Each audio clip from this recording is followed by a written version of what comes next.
describe him to me. And Muslims, look at the description of your Rasul. And for some, this would be the first time you hear what your Prophet looked like.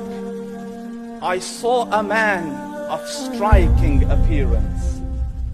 ظاهر الوضاء أبلج الوجه, radiant face, حسن الخلق, beautifully created. لم تعبه الثجلة, his belly wasn't protruding. ولم تزر به السعلة, nor was his head disproportionate and small. وسيم قسيم, proportionate and delicate, finely made, a specimen of a creation. في عينيه دعج, in his eyes there was a contrast. The dark was immensely dark, the white was excessively white. وفي أشفاره وطف, and his eyelashes were long. وفي صوته صهل, and in his voice was a natural echo. وفي عنقه سطع, and his neck was elegantly long. وفي لحيته كثاثة, his beard was full and thick. أزج أقرن, his eyebrows were arched, but they were not joined. It was separated. In صمت فعليه الوقار, when he was silent, dignity covered him.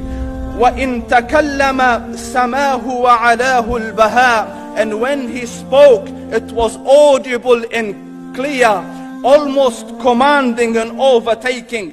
أجمل الناس وأبهاهم من بعيد, from afar the most striking and outstanding in appearance.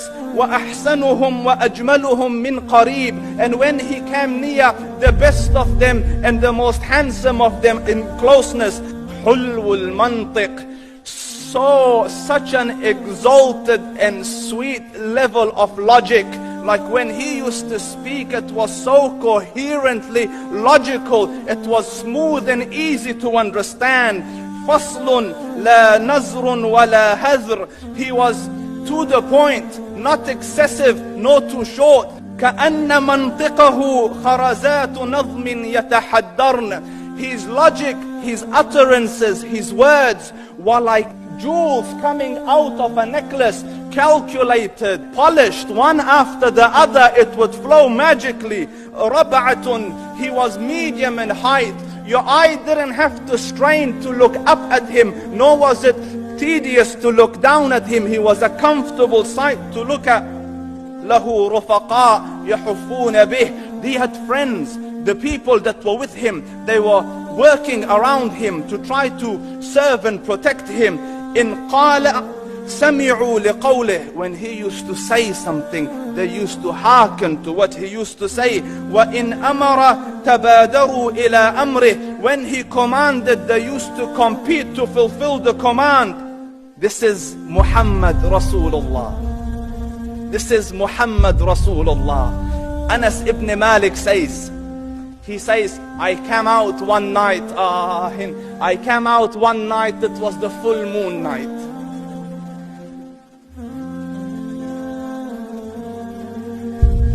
And I looked at the moon, and in the desert, understand, the moon is an awesome sight. It is smooth, it is radiant, it is clear, it is gentle compared to the scorching sun at which they are used to. So the moon was the epitome of beauty. So he says, I came out at a full moon night and I looked at the moon and I saw it, beautiful, handsome. So I said, let me go see if the moon is more handsome or my Prophet is more handsome. Let me see if that is more beautiful or the Prophet is more beautiful. So I went and I saw him standing afar. So I looked at his face and I looked at the moon and I looked at his face and I looked at the moon and I looked at his face and I looked at the moon, and he said, Wallahi, he was more handsome than the moon in its entirety. That is just the look of your Rasul. Aisha radiyallahu anha says, I was sewing with the needle. My needle dropped in the dark. I couldn't find it. I said, Ya Rasul, I can't find it. He moved his face close, and I swear, out of the radiance of his face, I found my needle.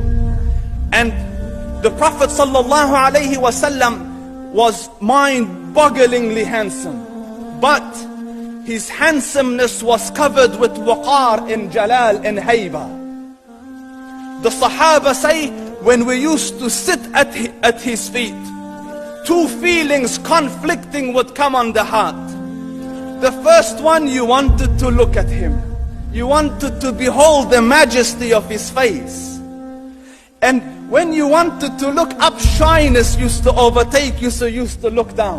Amr ibn al-As says, I sat with him many times, but if you ask me to describe his face, I can't describe it.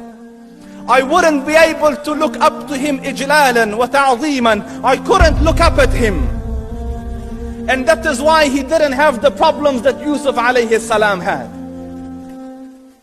Because it was difficult to penetrate the awe and the splendor of the Rasul.